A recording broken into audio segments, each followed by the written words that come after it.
This ESPN Radio 94.1 podcast is brought to you by your Hampton Roads area Green Clean Express Car Wash. Stop by or go to greencleanexpress.com to give the gift of a clean car. This is 757 Saturday Sports Talk with Matt Hatfield on ESPN Radio 94.1.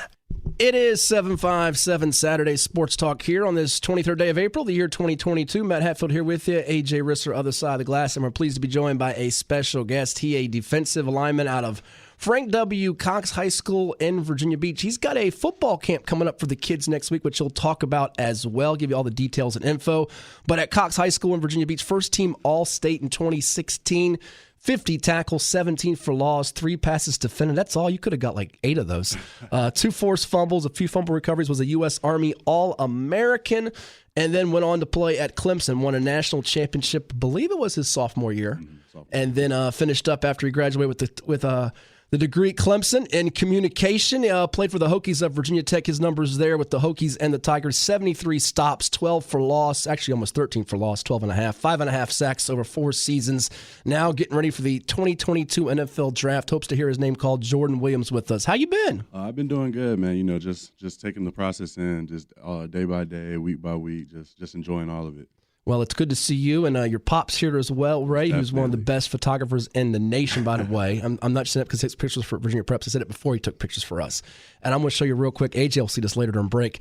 9 years ago, this was a little scrawny kid at Virginia Wesleyan basketball team camp. And here he is now. Okay, so how tall and what did you weigh when you began high school, and what are you at now? Because the DraftNix sites have you at like 3 different heights and 3 different weights. Right. I think the last one I saw that might be believable is 6'5", 285, but you're going to shake your head and say that's not accurate. 6'5" for sure. More towards 295 though. Okay, so you're 6'5", more towards 295. What were you when you started high school? High school, I was probably 6'3", 185 maybe. Okay. Soaking wet. Did you have hoop dreams, or were you a guy you knew your ticket was going to be football? I mean, I had hoop dreams. I kind of knew all the time that my ticket was going to be football, but it was just so hard to put that basketball down.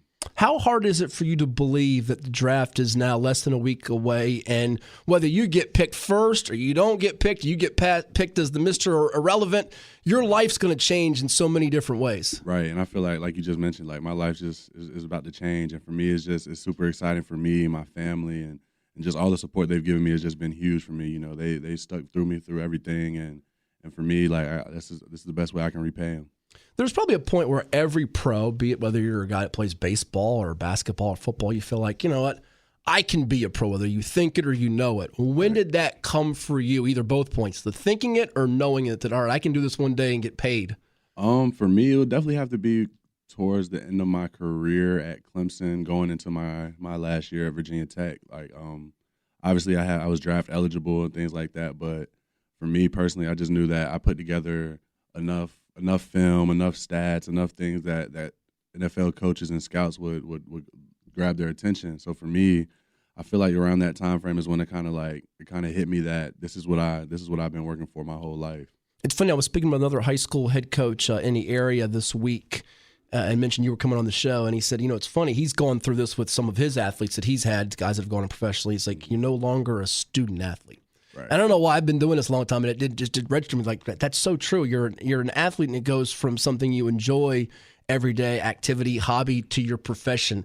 Have you given that much thought as well to it, or? I definitely have, and I really would say that kind of hit me really after being done at Virginia Tech. Like, I just realized now I don't have to turn any more assignments in. Now I'm training 7 days a week, just getting ready for pro day, and that's kind of when it really hit me that this is becoming a job now. It's not really so much as a hobby or as an interest anymore. This is becoming like my lifestyle. What's been for you the most memorable, enjoyable moment or moments of your college career? I mean, I would think right off the top that winning the national championship comes to mind when you look back on it. What sticks out about that and all your experiences? Just for me, like I've been in a position where I remember watching the national championship, being younger in high school and things like that. So to be able to be a part of it, to play snaps in that game, and to get the rings, to hoist the trophy, to do all those things with guys who I went into college with, and guys who I would consider my brothers, it was just a really special moment, just to be there to celebrate it with them, and really just take all of that in. And then the festivities afterwards, of course, like the parade and the banquet and things like that was just super memorable and something I'll always be able to hold on to. When you go to Clemson, I remember that day you picked it. It was like in July or August at your high school. You probably say, all right, I'm going to do this. I'm going to do that. I'm going to win a national championship. When it actually comes to reality and you do that, what's that feeling? Is it any different than what you envisioned? Oh, it's completely different. Like you said, like those guys won a national championship before I got there. But for me, like I knew what kind of program I was going into. I knew that was the standard that was set. And for me, like it was something I kind of expected. But when you're in that moment and when you actually are a part of it, it's completely different. It's nothing that you can really prepare for. It's just a moment that you just have to be in and live in that moment. We've been talking all morning long about, we've had a draft expert on the show about just different years of draft. There's always memories and people will rekindle some of those moments and things where people gets booed and this happens and this pick, why did they take him? Why? And they're going to do that coming up after this draft. Right. And we'll know it days and weeks, months, years from now. And as we get closer and closer, that anticipation and anxiety will raise and you'll see all the different excitement levels. But for you, I think it's funny because in 2019, Clemson had 4 defensive linemen chosen in the draft with Christian Wilkins, Clelin Ferrell out of Benedictine or Richmond, Dexter Lawrence, and Austin Bryant in the 4th round. So when that happened in 2019, and I imagine as you were making your decision, you saw all the defensive linemen, they were kind of becoming dubbed as D-line U. Right. That played a factor, but then you see that. Do you start to salivate your mouthwater saying, all right, I got a chance to be next in line? Right, absolutely, yeah. When those guys declared and got drafted and got to enjoy that time for them, it was like, for me, it was just like I'm next up. You know, I waited behind these guys. I watched how these guys have worked for these couple of years I've been here. Now it's my turn to kind of take the throne, you know what I mean? Just kind of be that guy that those guys were for me. Talking with Jordan Williams, he had a Frank W. Cox High School in Virginia Beach, was a U.S. Army All-American, then won a national championship at Clemson, graduated there with a degree in communication, which means he's coming for my job or AJ's job whenever he's done playing football, and then finished up with the Hokies of Virginia Tech, got to play in that Commonwealth Clash there, now getting set for the NFL Draft. Here with us on 757 Saturday Sports Talk on ESPN Radio 94.1. If you got a question for Jordan, you're more than welcome to call in at 757-687-9494. The phone lines are open out, 757-687-9494. You can also tweet us in a question or comment or anything you want to as well at 757 Sports Talk, ESPN Radio 941, or hit me up on Hatfield Sports on the Twitter machine. So, Jordan, for you, in college, what was the thing that was, I know when we had you on back in August of 2020, you mentioned that the biggest thing you learned, whether it be football-wise or unrelated or, both, was how to take care of your body. Was there more in terms of adjustment off the field or on the field for you when you made that transition from high school to college? It was more so on the field, I want to say, but definitely off the field definitely played a huge part of it. As well, because off the field, I would definitely say time management was something that you kind of had to adjust to. Like you have study hall, you got meals, you got lifts, you got practice and things like that, and you just have to know how to manage your time wisely. You don't have mom and dad there to tell you like, hey, we got to do this at this time and things like that. You're on your own. So for me, definitely time management was something like that that you had to really focus on off the field. On the field, you have to realize that you're not the biggest kid on the field anymore. There's grown men out there with you, and for me, like going in, it was definitely an adjustment. You just have to really realize that now you're at a different level of competition, a different level of ball, and that you have to really adjust and get with the program. And there's a little bit of a 757 connection down there at Clemson. You were there, I believe Sheridan Jones, who's still there from Maury High School in Norfolk. Was there ever moments where you got a little bit of homesick and say, man, I got nobody around here that I really know? Or did you kind of, because you kind of got that personality and, swag to you a little bit, that it didn't matter too much for you? It never really mattered too much to me, but it was always good seeing Sheridan commit to Clemson, come in and have an impact like he did. It was definitely special to see it because it's like, we're doing really big things for our city, for our community. So it was definitely huge to see him go there and flourish and continue to flourish because he still has some years left there. You're in an interesting time here in athletics, be it collegiate now, making that move to pro. And I think all athletes are going from high school to college to pro with this because we've dealt with different things with socially in our lives. We talked about that last time you were on the show with the pandemic, which has been wild and crazy. College sports specifically, name, image, and likeness. We'll talk about how you've probably capitalized on that or hope to. Well, now you're done with playing college football, but those type of things. Has there been some, and we hear about mental health too, has there been some trying moments and stress with this? And how do you cope with things when you get thrown some of these difficulties, roadblocks? Who do you turn to? No, definitely. Like throughout college, no matter who you are, no matter where you came from, you're definitely going to run into some mental problems that you want to have people there for you. And for me, I would always turn to my parents, of course, but they're so they're so far away from home. It's like yeah, the phone conversation helps, but you want to feel like you have somebody there with you that can help you get through these moments. So for me, like I turned to a lot of the support staff that I had at both Clemson and Virginia Tech, whether it be coaches, whether it be all like people that aren't necessarily directed with football or on the field coaches and things like that. But those people are there for you. They really care about you more so as a person, as not really much as a player, but those people really care about you and they pour into you, and they genuinely are there to listen and to help you get through whatever it is that you're going through. When you look at how the pandemic we've all navigated this as an athlete, how much did your day-to-day habits and things have to drastically change? And how did you all, because you were at Clemson when it first started, how did you all deal with it? It's something that we kind of just kind of got into, and it just kind of became a part of our routine, like going into the facility with a mask on, getting your temperature checked, waking up early mornings for COVID testing, and getting tested numerous times throughout the week, and then just social distancing, seating being spread out and things like that. It's kind of, at first it was a little weird. It was something that we kind of had to adjust to, but after that it kind of became a part of life. You know what I mean? It's just like getting out the car, you just make sure you have a mask in your pocket or anything like that. That's just something that we never had to do that now with COVID and the pandemic and things like that, and the new regulations with college football is something that you have to focus on and something that you have to adjust to. Talking with Jordan Williams, he out of Cox High School in Virginia Beach, U.S. Army All-American, then won a national championship. You got the ring? Is that the one right here? We got to take a picture. Is that the ACC championship ring? ACC. All right, let me see how big that thing is. I don't need to wear it. Good gosh, you could knock somebody out with that. Oh, well, he's gonna let me wear it. I'm gonna steal this. Hey, Jordan, nice seeing you. I'm going here. I'm going. This thing is pretty cool. Wow, I can just wear it and act like I did something. That's pretty cool. It's got the name on it. It's like a Super Bowl ring here, AJ. I'm mesmerized by this thing.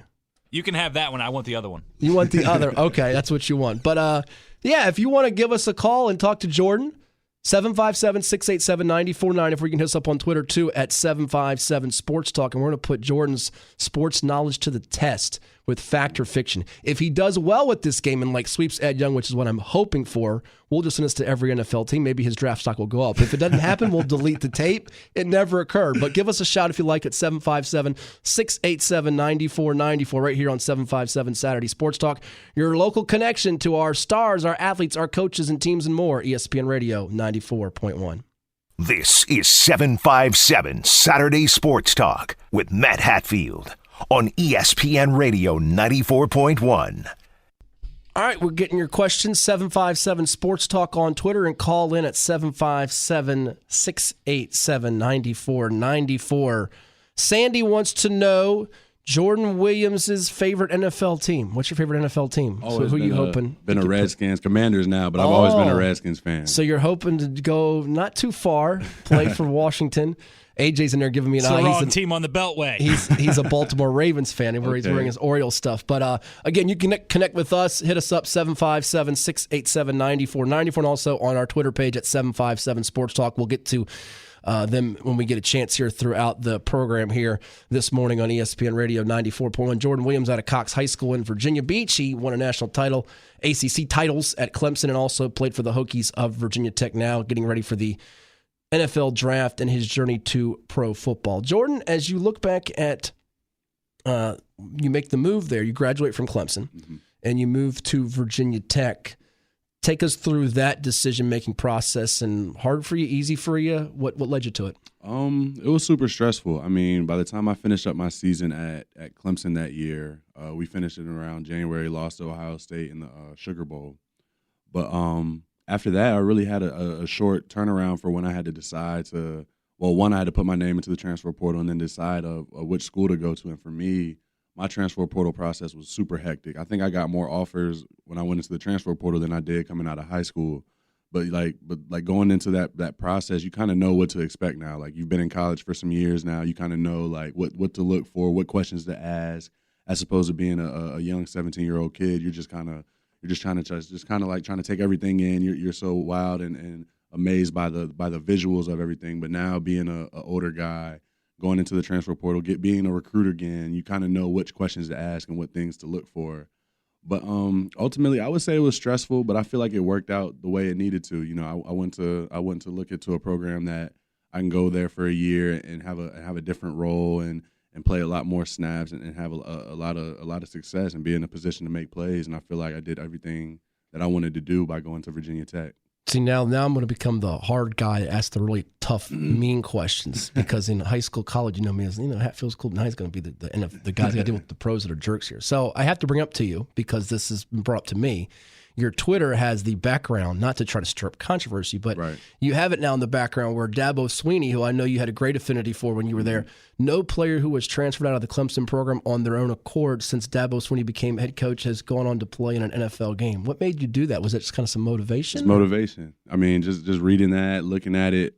I mean, I go on Twitter so much, and I'm always looking at my profile just to check and see and go through it. But it's something that just motivates me day in and day out. At one point, it was my wallpaper.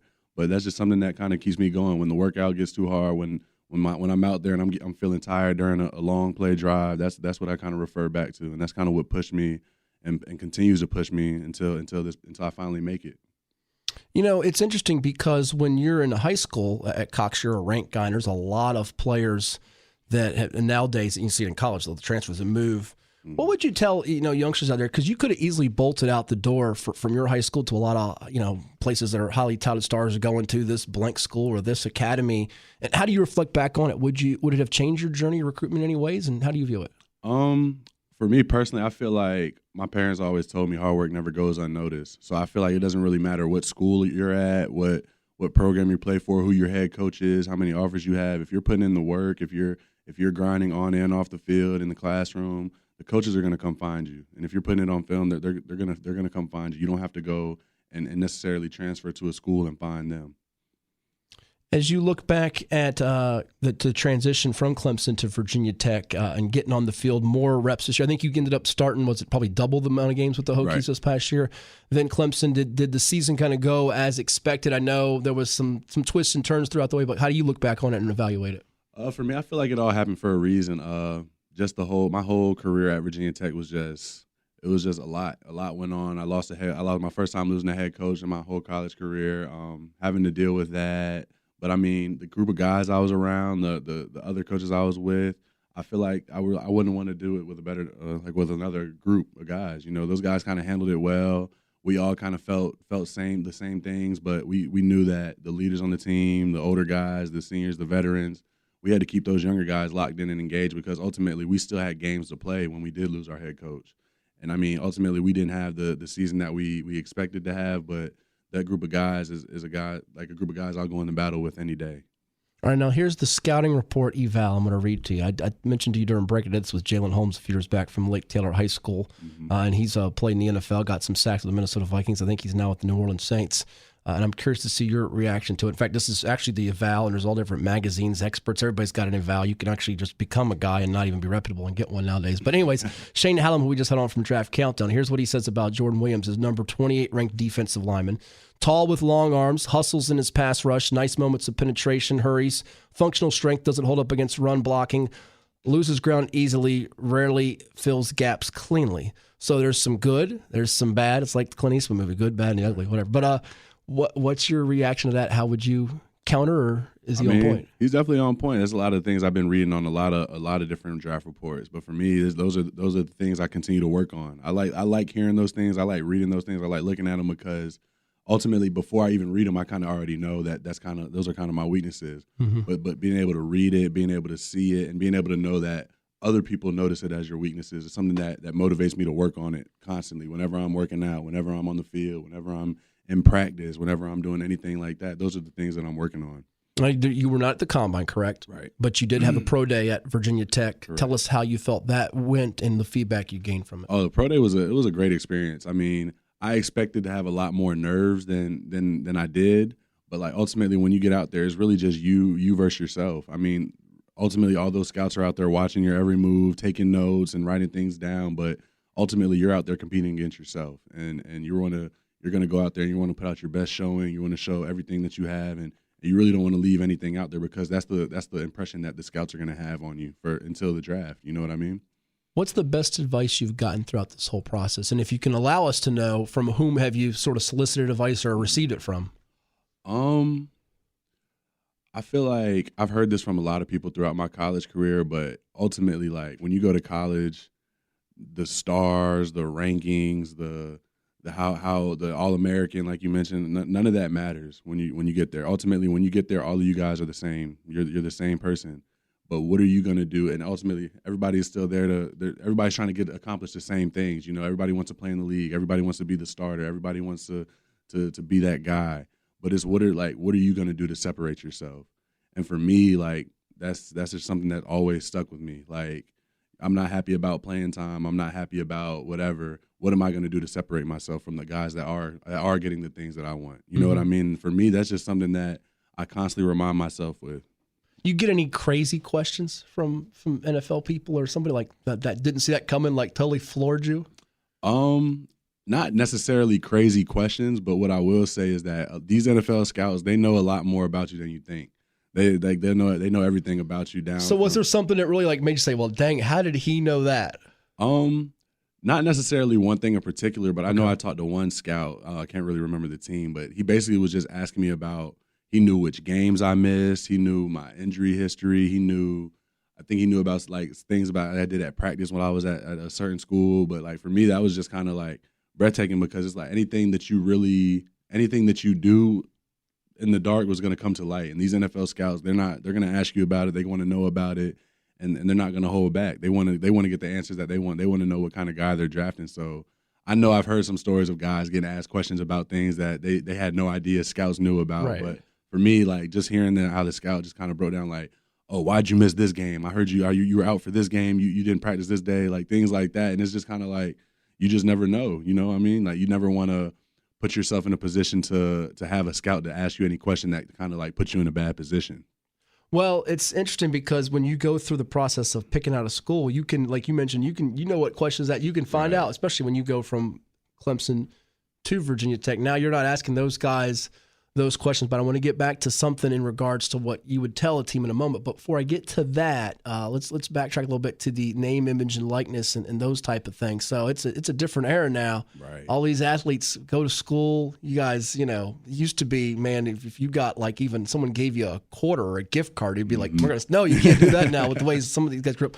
Now that you guys can profit off these things, tell me how much joy that brought you all, especially during this weird, wacky time we all lived with here with COVID and the pandemic, and how Jordan Williams capitalized on these opportunities. No, it was huge. I mean, for me personally, going right into NIL, I kind of just wanted to see how it played out. I didn't really know how to handle it. I didn't really know what I wanted to do. I just wanted to see what other guys across the country were doing and the type of deals and things that they were doing.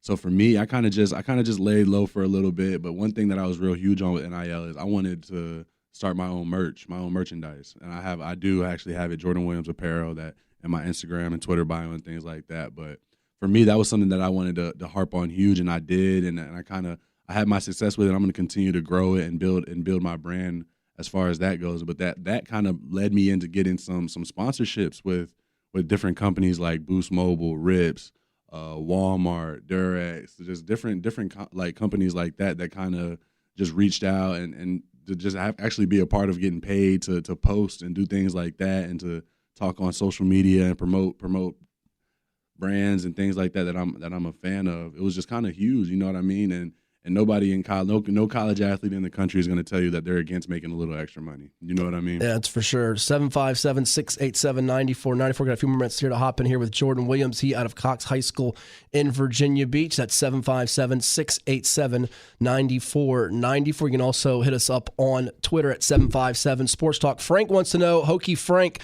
what do you think of the Hokies' new hire? Brent Price, what do you think of the Hokies' new hire? I knew I was going to get this question, but I'm fired up. Honestly, I'm fired up to go back in lane and watch a game. I was able to attend the spring game and really get to see my first full Brent Pry effect. You know what I mean? And I feel like the things that he's doing there with the staff he's brought in, the staff that he's kept there, I think it's gonna turn the program around for sure. Like that's a program where for the past couple of years they just kind of been inconsistent on the fence and about things and things like that, but I think Coach Pry he came in, he kept his guys there, and he's going about it the right way. He's really harped on keeping in-state guys in state and having them stay in Blacksburg and play at home for the Hokies. And for me, that's just kind of huge. You know what I mean? And I feel like he's going to do great things there. And if not this upcoming year, the years to come, for sure. That was not Frank Beamer that sent in that question. But I tell you what had to feel rather great for you guys was even though it was a year where,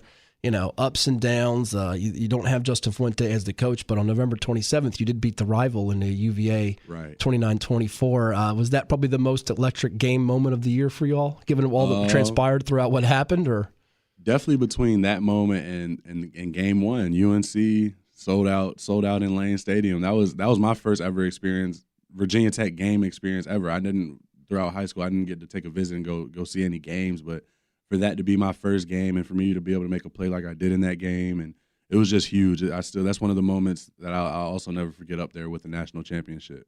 Well, there's some other Hokies and Tigers who hope to hear their names called in the draft. So give us I'm not going to make you be like Mel Kiper or Todd McShay here, but give us the skinny on a couple that you definitely can see being, as I know a lot of the guys today say, dogs in the league. Who would be a couple that you point out to? I know one you're going to go to as an edge guy for the Hokies. Edge guy, my guy Barno. Definitely going to be my first guy I go with. Barno's just a freak. One of the most athletic, versatile players I've ever played with. And then after him, I'm definitely going to go offense. I'm going to go Lasita Smith and Brock Hoffman. Those are two hogs up front that are just nasty players, great leaders, and well-respected guys in the Virginia Tech program. I'm also going to go with my guy, Jermaine Waller, cornerback, number two. He's a great player, made a whole lot of big plays for us this year, and he's just a guy I see that's going to have a really great NFL career, for sure. Now, mostly heard they're Hokies there, no Tigers. Do you consider yourself both now, or how do you? I definitely consider myself both. You know, Clemson gave me a degree, and I feel like Virginia Tech gave me a really good chance at accomplishing what I wanted to accomplish. So for me, I got some Clemson guys as well: Justin Ross, Mario Goodrich, my guy Braden Galloway, Jamie Skalski, Balin, Nolan. I feel like all of those guys are going to go in the NFL and just have great careers for sure. Skalski played like 18 years, it felt like, in college. He was around forever. And that dude made plays all the time. I think we got someone on the line here for Jordan Williams, 757-687-9494. Let's say who we have there on line one there, AJ. Go ahead and tell me who we got. This is Mr. Tim, Coach Sparks. Oh, Coach Sparks. This is, you coach Jordan in AAU basketball, right? Yes, sir. How you guys doing today? We're doing great. This is good to hear from you. Yes, sir. JW, I'm really proud of you, my man. Yes, sir. Appreciate you, Coach. Yes, sir. Love you, brother. I've been listening all morning, man. It's good stuff to hear everything you're going through. Yes, sir. Love you too. Appreciate everything. Yes, sir, man. I'm really proud of you. This is an exciting moment, and I loved it to hear that you're doing the camp, man, at your old school for the kids and all that stuff, man. Yes, sir. Appreciate it. You had a squad now. You had a squad. You had Jordan Williams. You had T.J. Taylor, Brandon Mitchell, Jalen Ray, who was at a nice career at Hofstra. Did y'all win a championship? And if not, I'm blaming you, Tim. You ain't kidding, man. Jordan helped us win a lot of stuff. I'll never forget Jordan. We had a lot of fun when we went to that thing remember the Pittsburgh Jam Fest? Right, Jam Fest in Pittsburgh. Yes, sir. Man, that was a lot of fun, man. We were playing in the high school gyms at first, and then next thing you know, we made it to playing in the big things. Yes, sir. As a matter of fact, I think they're doing something in Pittsburgh this weekend, if I'm not mistaken, with the AAU. But it was a lot of fun, Matt. Man, Jordan definitely helped us win tons and tons of games. That's great. Now, you were, of course, those who don't know, Tim's been coached at Apprentice School. He's also an assistant with Dave Macedo at Virginia Wesleyan, was the head coach at Princess Anne. When you were at PA, did you have to go head-to-head with Jordan and his Cox squads with him and Tavion Robinson and Kayvon James and those guys that went on to win a region championship, or was that you guys never went head-to-head? Oh, we definitely went head-to-head, and Jordan always got the better of Tim Sparks when we played against each other. To this day, Matt, whenever I mention Jordan's name to my dad, my father remembers, because there was a time Jordan came down, Matt, and ended up flushing a dunk when he was I think he was only in the 10th or 11th grade. And as soon as he dunked it, my father was surrounded by Cox High School people at the gym, and Jordan ended up flexing to the crowd, and the crowd went nuts after he dunked. I don't know if you remember that play, JW. I think I do. I think I know what you're talking about. Every time I mention your name to my dad, all I got to do is remember. I tell my dad, I said, Dad, you remember the guy that flexed? And he just starts laughing. That's classic. Well, hey, we appreciate you calling in, and I'm sure we'll talk again soon. That sounds good. I'm proud of you, J-Dub. Keep working hard, man. Yes, sir. Appreciate you, Coach. I'll reach out. Yes, sir. Thank you, Matt. That's Tim Sparks. Yep. Coached at Apprentice School, Princess Anne High, and Virginia Wesleyan. Again, a couple more minutes here before we take a break and then get to not rapid fire. Goodness, we usually do rapid fire. We'll do that at some other time with you, probably after you got your NFL team figured out. Fact or fiction, which we have not done in literally a few years, was a staple of our program here with you and the coach Ed Young. Last check, Jordan's favored minus 430 according to the odds makers in this game. But Tim brought it up. I want to get to that with you. You got a camp coming up next week at Cox High School in Virginia Beach. Give the folks the details about it. And what made you want to do this? Because we don't always see guys come back here, but when they do, it's refreshing. And I imagine you as a youngster probably remember a couple of guys from the 757 and might have went to some camps. Right. Like you mentioned, for me, camps were something that were really huge for me and something that kind of played an intricate role into getting me where I am today. So for me, it was something that I kind of thought of last minute. I went out on a limb. I reached out to Cox and kind of was just like I proposed it to them as an idea. And they're like, well, we're all in. Like, let's do it. Let's figure it out. When do you want to do it? And me, I was like April 30th, same day as day 3 of the draft, when I'm expected to potentially hear some news and things like that. But for me, like, you mentioned earlier, being a guy that could have went and transferred and went to the academies and the preps and all these types of schools. But for me, just being able to stay in this community that cares so much about me, the Cox community. I grew up there. I went to Kings Grant Elementary School, Great Neck Middle School, and Cox High School, all in the same community, same types of people. The same people watched me grow up. So for me, it was just super huge to be able to give back, and then also just seeing how much those camps kind of resonated with me. I just kind of wanted to be a part of it and have my name on it. You know what I mean? So the details with it are it's April 30th, $25, 9 to 12, and just expected to come out there, have a lot of people have fun. It's sponsored by First Class Real Estate and Cox High School as well. But I'm definitely just looking forward to it. You know, I want as many kids as there as possible to just come have fun and just really enjoy and just soak all the things in that I did when I was at their age, going through similar things, like attending these camps. And like for me, I know there was a camp years back at the Dre Bly Field, Marvin Mitchell camp, New Orleans Saints linebacker. Out of Lake Taylor, yeah. Yeah, and I mean, I can't even. How old was I when I went to that camp? I probably like 8 or 9 years old. And that's something that I still remember at 23. You know what I mean? And for me, that's just kind of the impact I want to leave on the community, the Cox community, the Great Neck community, the Lynn Hay, just this area, and that's the kind of impact I want to leave on those kids, because ultimately there's a way out. You know what I mean? There's a way out of wherever these kids are at, and I know that sports was my way out. So for me, I feel like every kid should exhaust the opportunity to want to come to a camp and have fun and meet people and meet players and just meet coaches and just be able to enjoy themselves out there with people of the community. That's awesome. It's for grades 1 through 9, Cox High School next Saturday, April 30th. So if you know any little tykes, maybe you got one that wants to, as Jordan mentioned, these kids remember this for a lifetime, getting to meet a pro, meet whatever sport might be. It's just $25, which is cheaper than a lot of these camps that cost triple digits these days. So going out there, Cox Youth Football Camp, grades 1 through 9, hosted by the NFL prospect and Cox alumni Jordan Williams.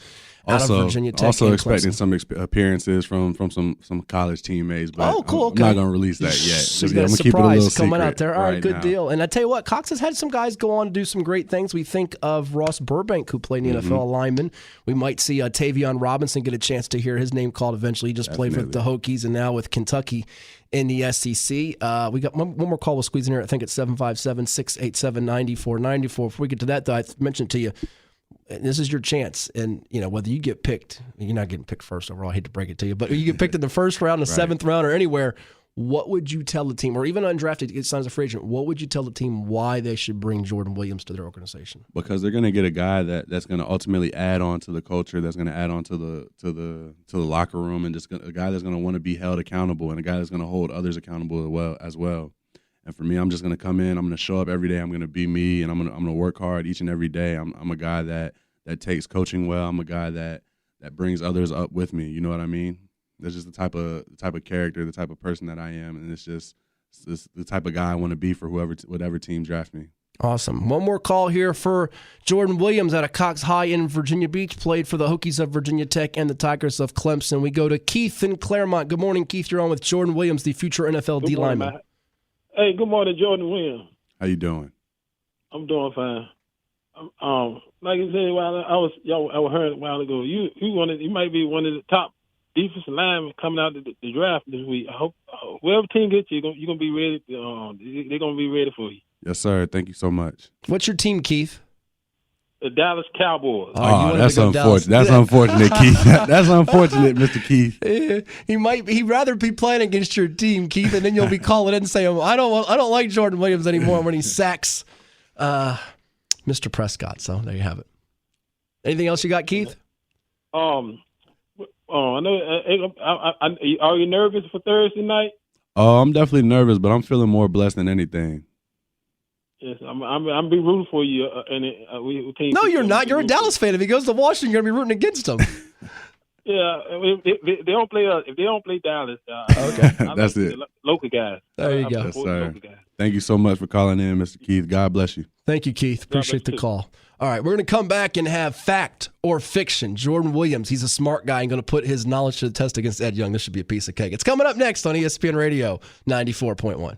This is 757 Saturday Sports Talk with Matt Hatfield and Coach Ed Young on ESPN Radio 94.1. Oh, that's right. We are back here on 757 Saturday Sports Talk, presented by Larry King Law. If you're injured in an accident, you call 757-INJURED for Larry King. If you missed any of today's program, any segments, it'll be up on our podcast page, ESPNRadio941.com. We're actually on Instagram Live right now with Jordan Williams here out of Cox High School in Virginia Beach, national champ with the Clemson Tigers, and also played for the Hokies of Virginia Tech. He dazzled in football, did a little bit of basketball too at Cox High, and now he's got the most important moment of his life. It's not the NFL draft, which will come up later this week. And in fact, NFL.com's got Jordan going 260th overall to the LA Chargers, says Chad Reuter here.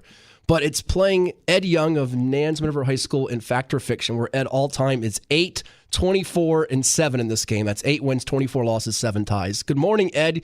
You're back on the show against Jordan Williams, another young man you unsuccessfully tried to recruit to Nansemond River. Well, I couldn't get Jordan too much on the gridiron playing, but Jordan, tell your agent you got to get to the Raiders or the Steelers. Everybody else, you'll be unhappy. All right. Here's how this goes. We're going to root with our hearts for Jordan to beat Ed. It's fact or fiction, 1 point for each correct answer. We alternate who goes first, and here it is as A.J. Risser brings up the music for us. Question 1, and A.J., you're up. You're in the hot seat. Oh, boy. Not you, A.J. Jordan's in the hot seat. Oh, okay. Yeah.